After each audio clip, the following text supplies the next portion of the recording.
Kinshasa, merci Brazzaville, merci partout dans le monde de Sika Owapi, Bozo sur le Bakou, Yakozwa Bisso, Allo Peuple, depuis Congo Web Télévision, chaîne O, tous allez ko diffuser les bino émissions, Yakitok, Opel, Isusu, na Bandego, tout, Baza, Kolanda Bisso, na chaîne sur YouTube, Allo Peuple TV, bon, continuez à s'abonner massivement, merci pour na appel, P, ba remarque na ba suggestion na bino, sur beaucoup, mais là, na numéro, Otaki Koleka, Boy, Baké, tous allez ensemble, na bino, toujours, Pembeni. Il y a population pour nous conserver bino qui toque on a rendez-vous na biso chaque lundi, mercredi, vendredi na 18h na espace Oyo na Congo Web Télévision. Botika topé sabino bambote sengo pe to bisabino ete mokolo mwalelo vendredi ezalaka journée moko ezala consacré mingi na ba invité spécial na biso kasi tozali ko présenter excuse-moi quoi moké pour na lelo parce que invité o ezalaki prévu pour na ko répondre na ba question na bino na édition ya mokolo mwalelo a présenter ba excuse na suite ya programme moko oyo akutanaki na yango ya lo mbangu kasi sur ce plateau na kozala ngai moko te mokolo mwalelo pendant 30 minutes.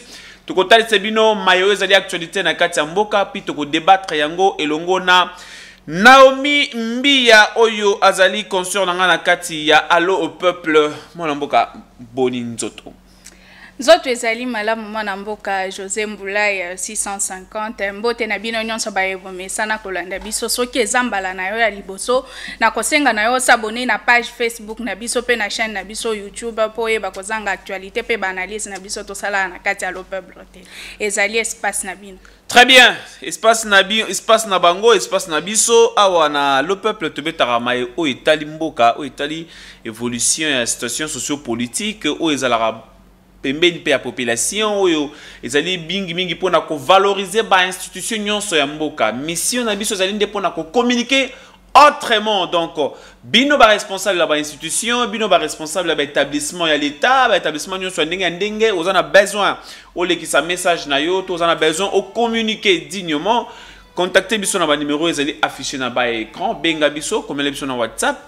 Contactez biso na balolenge nyonso ozana possibilité kwa kokutana na biso toko salela o musala ndenge esengeli na ko respecter ba norme nyonso kaka ndenge ezalaka tokolobela 3 dossiers mokolo malelo ya liboso ezali évolution ya dossier etali désignation ya ba membre ya confession religieuse na kati ya commission électorale nationale indépendante CENI tokoyeba mon édition lelo tokolobela sur le cambo etali évolution ya état de siège na page d'actualité boyebi ke lelo gouverneur Jean-Tiningo Bilambaka mon Kambiaville et Ngumba Kisasa asalaki meeting na kuna na terrain Sainte-Thérèse na Changu oui donc ezali moko ya ba bilili o tokota sivino na édition episode ko ya mikolo boso merci na Sabi Mulamba kuna na Masini pe na sima ya caméra na réalisation merci pe lisusu na Paul Janvimba équipe Mobimba le peuple baza toujours présent pour na conserver bino Naomi Mbia tokota na dossier episode boso évolution ya dossier au état de désignation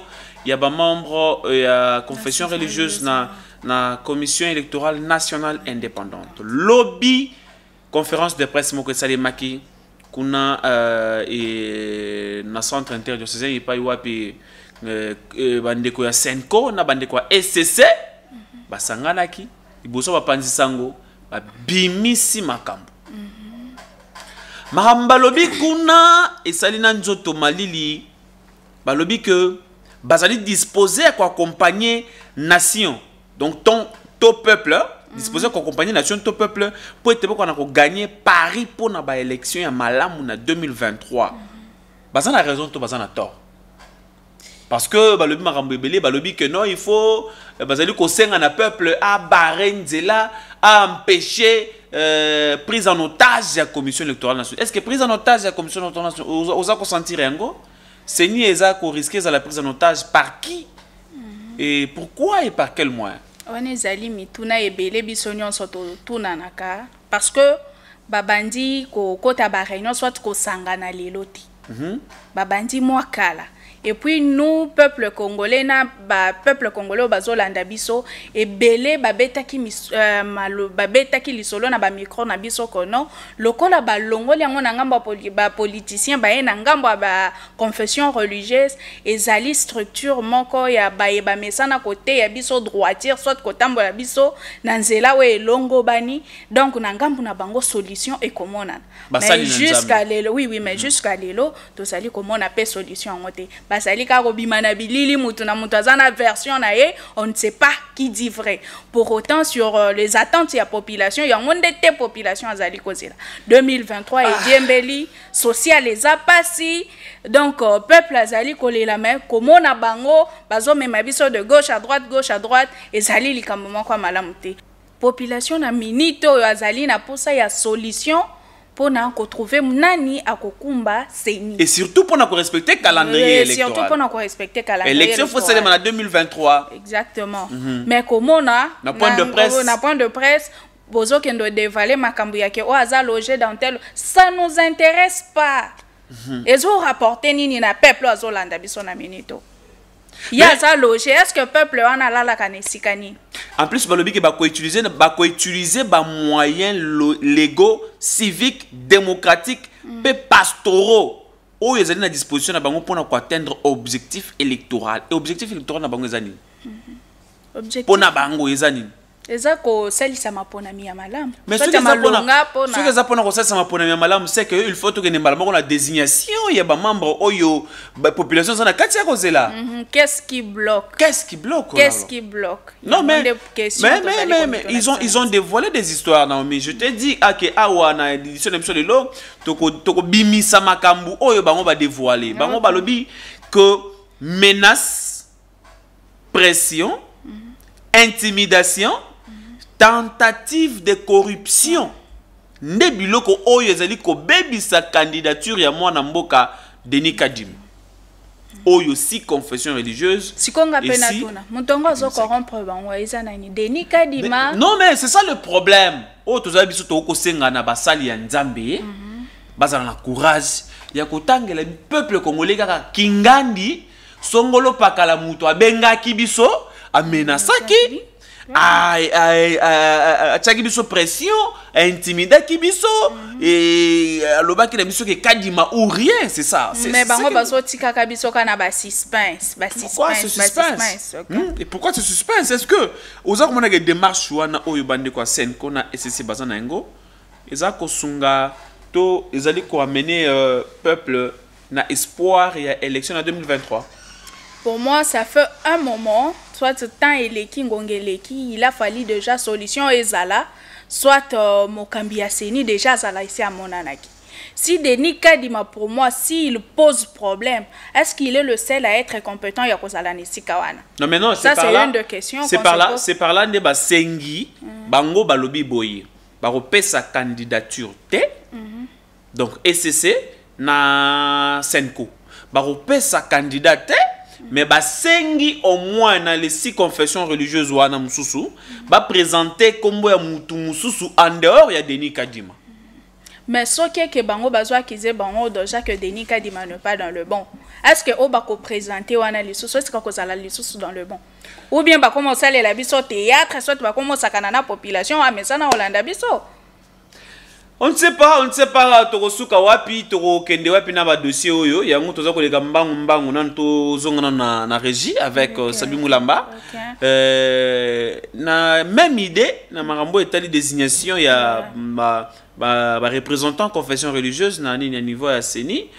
Christophe Mbosso peut échanger avec une annonce apostolique. OK, exactement. Comme ça, Blanchard et nani Sabi Moulamba tchela biso élément oyo non apostolique akutanaki na Christophe Mbosso to ka penanu likanisi ya o azali représentant ya pape François awa na République démocratique du Congo. Merci Tolanda. Non apostolique Hector Balestro o azali représentant ya pape François awa na République démocratique du Congo a bengisi église catholique na contribution ya démocratie. Ezalaki na occasion ya audience oyo président ya Assemblée nationale monsieur Christophe Mbosso Kodia o accordaki bango mokolo ya mercredi 6 octobre 2021. Je suis le nonce apostolique, le représentant du pape François ici en RD Congo. Je suis venu car il m'a appelé. Je le remercie. J'étais heureux d'avoir l'occasion de parler et de partager avec lui. On parlait de plusieurs sujets parmi lesquels on a parlé aussi de ce processus électoral. Et je lui ai dit que le seul objectif pour lequel l'Église catholique participe aux au processus électoral, c'est de donner sa contribution à la démocratie en RD Congo, à travers des élections qui soient inclusives, qui soient crédibles et qui soient apaisées en 2023. Et que le bien-être du peuple congolais en dépende, et l'Église se tienne, est très important, est essentiel pour l'Église, et le premier objectif que l'Église veut sauvegarder, la démocratie pour le bien-être du peuple congolais. La vision est que l'importance de l'Église, le dialogue et cette consultation, je sens et je suis gré qu'elle est possible et qu'il y a la possibilité de continuer dans ce processus pour avoir un consensus qui soit, disons, la victoire de la démocratie, la victoire, ce consensus, la victoire de l'indépendance, et c'est aussi la raison d'être des confessions religieuses dans la plateforme qui existe précisément pour avoir des positions communes sur des sujets qui sont importants pour le bien-être du pays. Mais s'il y a encore des espaces pour avoir cette union, et on doit prier, on doit travailler parce que le dialogue et le consensus sont toujours gagnants. Bozali si ya consensus peu indépendance yango nde ezali raison ya ba confession religieuse na kati ya plateforme oyo wana ezali maloba ya annonce apostolique o azali ko rappeler mission ya église pona ko œuvrer toujours na kimia pe pona kimia. Naomi Mbia, comprendre ndenge non salobi Na comprendre ndenge non ça za ko senga na Église catholique et na ndenge kani ya ko jouer rôle a senga na église catholique ngoma ko tasinga na église mobimba ensemble église et jouer rôle na yango ya ko œuvrer na kimia pepo na kimia. Mais est-ce que to koko lobake ka confession religieuse de la République démocratique du Congo banda ba confier ki bino mission na bino est-ce que boza ko œuvrer pour na kimia pe boza ko œuvrer na kimia pour avenir malam ya mboka na kolanda na malembe mai non sauti koloba ezali kolakisa déjà qu'il y avait déjà un problème na ngamba ba confession religieuse. Boso ki ke yemo kwa komo benga bango basa la preuve soit ba mema kokumbela mboka na ndenga kimia c'est que il y avait des gens ça ne va pas c'est que na masolo basolo lina président de l'Assemblée nationale na oye moko ayoki yokani que non il y avait des gens ça ne va pas ina yango biso to kosenga kana ba confession religieuse ba meka ko ça la preuve ya mayeba mesa na kotangisa. Mais est-ce qu'on peut dire que dans tout ça na ba contact nyoso mona mboka Christophe Mboso na kati ya kosala to ko lobaka yazaka na kati ya koluka consensus mona na kimia ekota makamuli kana ndenga propre azokuta na ba accord diplomatique ti na niveau que ndoko na ko bengisa non ça ya pour basola kana même dossier wana baluka ndenge ya ko trouver kimia. Est-ce que Christophe Mboso na volonté quand même makamuli kana ndenga calme na zali ko pesa yena no merci pona komona musala munena zokosala oui. Parce que na musala oya za osala pour moi elinga kezala nde ba confession religieuse il fallait ki bazala na souci wana sagesse ya Christophe Mboso na kati ya komona na oui ezali na kati ya komona na pe ko lakisa que non azawa na pona olala te azosala musala ba congolais toza biso tuko komona yango toko zwa bino pe na témoin sagesse pe mutema munene oyo Christophe Mboso zo continuer ko talisa ba contact aza ko zo par-ci par-là azo luka nani a convaincre ba confession religieuse et surtout que mwana mboka Mboso aza na kati ya ko insister que élection ibongi salema na 2023 donc bino pe ba confession religieuse côté na bino boti ya mai na vini po maïnyonso au peuple congolais na kati ya kozela il est kanana kimia. Merci pe félicitations à mwana mboka Mboso ko dia Pwanga continuer kana ba démarche parce que ba congolais bazana besoin de sagesse pe vouloir faire ya malamu ozana kati ya continuer pe ko manifester dossier na biso suka ezali nde évolution et état de siège banda babimisaki yango est-ce que za ko tambola malamu za ko tambola mabe mais biso à le peuple le côté toujours proche de la population to kitsaki caméra na biso pembeni ya population avant to kona kota na muzindo to za ko tshele bino ba élément mibale welandani élément moko ezali nde analyse top lecture de la population ya Kinshasa par rapport à l'évolution ya état du siège pe élément mibale et kozala mama wana bakangi mama moko kuna na est oyo a fourni Sakaba M23 pendant plus de 20 ans. 23 ans. Plus de 23 donc quand je dis voilà. Après ça bango bilo wakolia aller muto l'excellent ba masasi bilo bele ndenge na ndenge. Sabi Mulamba un peu rapidement tele so ba élément na bongo to ya kozonga na plateau. to débattre même que bon aussi ça na question d'actualité oyo honorable Bertin Mobonzi nyataki pour la ministre de la justice. Oui, en tant que membre de la société civile, ils ont très bien, ils sont positifs. Nazo a vraiment les terroristes basés vraiment dans position de faiblesse. À tel point que j'ai suivi même hier, bakangi mwasi moko aza ougandaise et puis bakangi 6 changeurs de monnaie comme ba rebelle. Et puis chaque fois bazo botola ba territoire, na moni que ba avancer za kitoko. C'est mon domaine, les activistes à droits de l'homme, donc ils ont marché très bien. Démocratie, on tape ça à point de vue naé, mais ça évolue.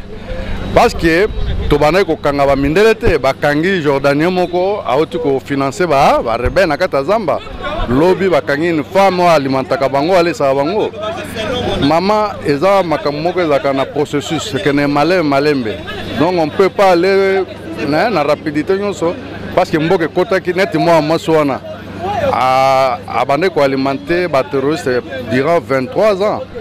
Mais c'est que le chef de l'État a 2 ans et demi. Et puis l'État de siège, ça ne même pas 5 mois, 6 mois. Mais ça évolue, ça évolue. Tout renforcer, toujours les militaires, tout peut savoir le financement, tout alimenter très bien. Tout peut savoir le bilan à Golia. Et puis, tout peut savoir la prime, la motivation. Cela va permettre que la rébellion est ici. État de siège, c'est bien. C'est bien parce que l'état de siège, mais il y a trop physiquement. C'est pour cela jusqu'à maintenant, l'état de siège a toujours prolongé. Cela veut dire que les autres sont battus. C'est les plans spirituellement. L'état de siège, surtout l'état de siège, cela veut dire que massacre, guerre, niveau bateau Koufa, trop c'est trop. Même avant Félix Aya, donc je viens de profiter à relancer un message Oyo, surtout dans le chef de l'État. Ayoka message Oyo. N'a sur le plan physique parce que ça ne marche pas. Toujours sur le plan spirituel, cela veut dire qu'il faut pas commémorer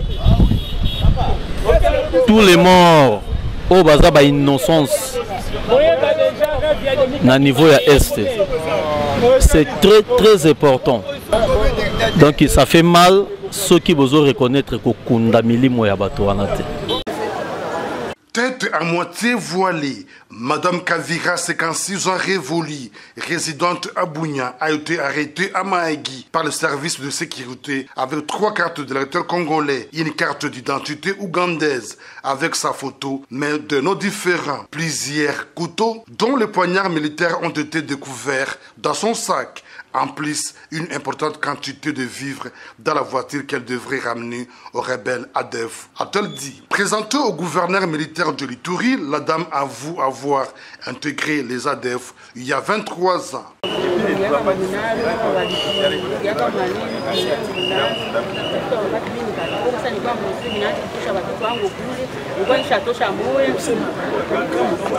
Elle a été appréhendée avec un certain Mumbere, son chauffeur qui l'héberge à Bougnan, explique le lieutenant Jules Ngongo, porte-parole du secteur opérationnel de FRDC à Ituri. La femme, donc vous avez vu, c'est une femme considérée comme ravitailleuse des groupes armés ADF. Elle achète des bottines, des médicaments, des vivres, des munitions et elle a été arrêtée. Elle s'est installée d'abord ici à Bunia et nos services l'ont poursuivie jusqu'à Maï. Le lieutenant général Boyanka Choma Johnny, gouverneur militaire de l'Ituri, rassure que les réseaux criminels des ADF seront démantelés. Et je demande par la même occasion à la population, il faut savoir dénoncer. Dénoncer, dénoncer, dénoncer. Bon, mon maman,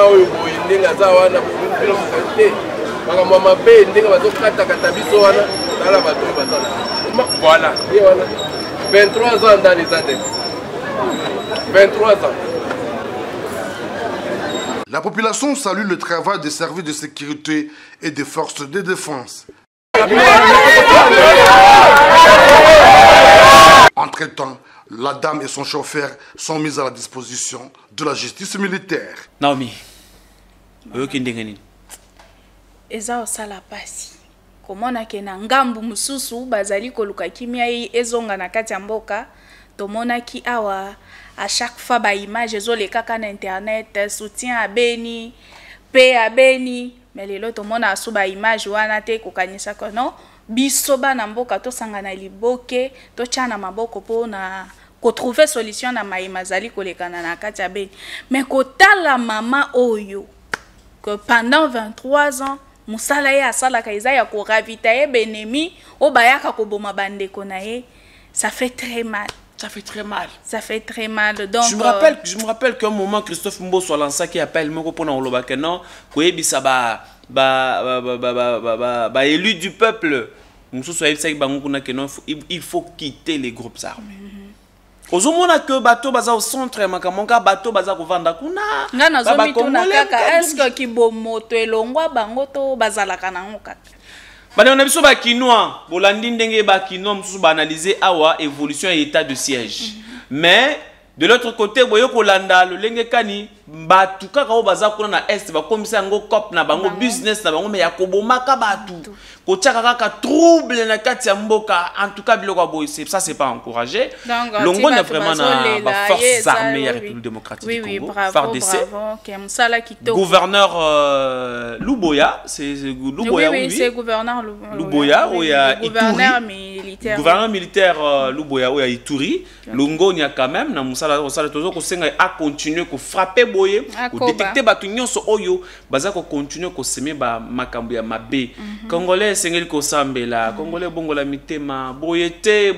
Tozo benga bango kana ba prise de conscience. Mama o lelo bakangi ye, soki yo moko miyebi pe que no ozalaka na tel groupe moko boye o collaboraka na benemi wana. Ça sert à quoi ya ko mona makila bandeko na yo esopanaka po yo liaka mbongo. Est-ce que mbongo ngo pe oliaka ngo pe ozalaka kimia? Vraiment. Omoni ndoki belela nde idéologie mikolo yo, omoni ndoki belela allo peuple une idéologie omoni ndoki belela pour biso awa musala ezo continuer ko salema musala biso yango wana kotala komona mpe ko bimisa po ete ba konzi baza rolanda biso ba kana kotala yango pe ba comprendre un peu rapidement ce qui se passe. Toti kala kana dossier wana mais to ko senga elema ya suka poto clôturer allo peuple na biso ya mokolo mwalelo mwana mboka Bertin Mobonzi élu à INC concernant rapport oyo lieutenant Jules Oazali chargé et Oazali porte-parole du gouverneur Luboya après ça qui pona koloba été ezana ba autorité mususu o bazali na Kinshasa baza impliqué na ba makambo za ko selema ba groupe ba rebelle kuna na est ezali ko sala so Christophe Mboso abelelaka bango tout o azalaki na raison ebele ba imaka idéologie wana ya omoni ndoki belela yango wana nde mwana mboka Christophe Mboso asalaka yango biso pepe alo pepe to bandi awa omoni ndoki belela donc ka kofanda kimia te. Félicitations pe longwanya na mwana mboka Bertin Mobonzi a déposé une question d'actualité pour ministre d'État, ministre de la Justice aya ko répondre aya ko tanga ba kombo wana bandoki wana baza continuer ko semer ba trouble na ba terreur na est République. Tolanda Bertin Mobonzi bongo to ya kozonga. Nayaki kotika question d'actualité on a adressé na ministre d'État, ministre de la Justice ya mboka na biso eza question d'État adressée et pas na ye po yende azokamba justice ya mboka. Et puis c'est plus concernant les politiques, ezana baoyo bazana kati ya politique na mboka na biso qui sont en province bamusu bazana Kinshasa petoyoki ke bango bandeko na biso wana ya politique bazo alimenter insécurité na est ya mboka na biso.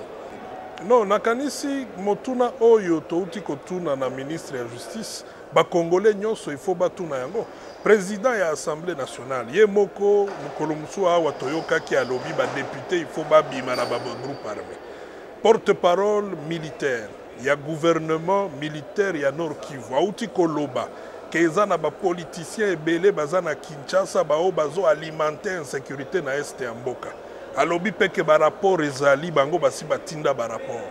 Donc c'est tout à fait normal à ce stade toyeba batuana baza banani parce que bandeko na biso bazo kufa guerre ezo silate souci ya mokonzi ya mboka na biso nyonso il faut guerre esila mais soki eza na bandeko na biso bakongolais bao baza na Kinshasa bazo alimenter insécurité pour na baintérêt na bango moko nakanisi il faudrait que ministre ya justice apesa biso bakombo toyeba bango pe justice et s'occuper na bango ezaka souci o toza nango biso nyonso ya kosilisa penza guerre na est ya République démocratique du Congo. Donc ceux qui eza na bandeko oyo ba congolais bao baza sima ya bitumba oyo ezosalema na est ya mboka na biso il faut ba dénoncer bango ba identifier bango ba traduire bango na justice. Voilà, Moussala ya baeli du peuple nde yangoyo, longonya na mwana mboka Bertin Mobonzi. Bakino na bakinoise baza kozela. Donc après dossier ya Ram, baza kozela pe dossier Oyo, ministre d'État, ministre de Justice, Rose Mutombo. Rose Mutombo, oui. Voilà. Ayana nous ko justifier, aya ko tanga ba kombo, ya ba yi politique ko baza pe na même mise na ba massacre za koselema na est. Uza koyoka ngondenge ni na Mibia. Koyoka na kati ya baye bamesana kozwa ba mibe kozwa baye fo batambusa mboka na lolenge sengeli bazali na kati ya maezali koboma lisusu peuple yango ezosala pasi ma komona risque yo nani la ministre a pris déjà de dire déjà ça et ça risque oye esi azui mais na boye oui azui rapport ko uta epa ya les sénats Jules Ngongo, où il a porte-parole et gouverneur Luboya. Mais c'est comme ça que Bertin a besoin, ministre, a expliqué devant l'hémicycle, kaka na politique ya mo soki omoni ndoki belela idéologie eza yango wana ya tanga bango nyonso comme ça bazala de valer parce que babi soki otangi ndoki obeleli na moi pouvoir wazala na ngwana wazala na ngosute. Bisope à le peuple mission. Zela kaka ministre ya répondre to e babando ki ngonde banani. Donc congolais. Donc soki omiyebi déjà na ndenga kimia yaka déjà na oui bongola ka mutema yaka déjà ko mitika. Mais on ne comprend pas que ba congolais ka ko lingaka ba mona bandeko na bango kokufa makila ko sopana pona ba intérêt privé pe personnel na bino. En tout cas ils a passé congolais a kufi mingi. Congolais a koufi mingi na est la République démocratique du Congo. Un moment pe sengeli koloba non, un moment pe sengeli pe ko telemisa makambo ko kata pe hémorragie yango. Au monindo ki belela isa idéologie pe à le peuple nango. Au monindo ki belela Christophe Mboso sa côté déjà na lignée wana. Au monindo ki belela Bertin Mobonzi leur poser question d'actualité pour ministre de la justice Rose Mutombo. Aya kutangela biso bandoki wana po ye au moins asi ayoki ba komona bango. Donc le la preuve est déjà congolais en a besoin quand même hémorragie wana katana. Trop c'est trop. Makile sopani mingi mutema pasi. Toleli lorsqu'on est congolais, faut que mutema pasi. Donc comme nasuka ya édition na biso ya mokolo mwalelo, merci beaucoup Nasab Sabi Mulamba, merci na mwana mboka Paul Djanvimba, Wazaki Penasima Caméra, merci na coordinateur Blanchard Dikambi, merci na équipe Mobimba ya Allo au peuple et au ezali ko sala bino musala makasi ndenge sengeli ko sala yango na tango yiso pe na moment yiso tozala toujours proche. Benga biso na ba numéro ezali affiché na ba écran, landa biso na page Facebook na biso aimez yango pe abonnez-vous na chaîne YouTube Nabiso ozali na kombo kaka ya Allo au peuple. Tokuta na numéro ya sika ozana besoin le canal au peuple benga contactez biso toya ozana besoin makamna activité no le kana kati Allo peuple toza toujours prêt. Pendant qu'on serve bino merci beaucoup tokuta na édition de Zali Koya Mikolo Liboso.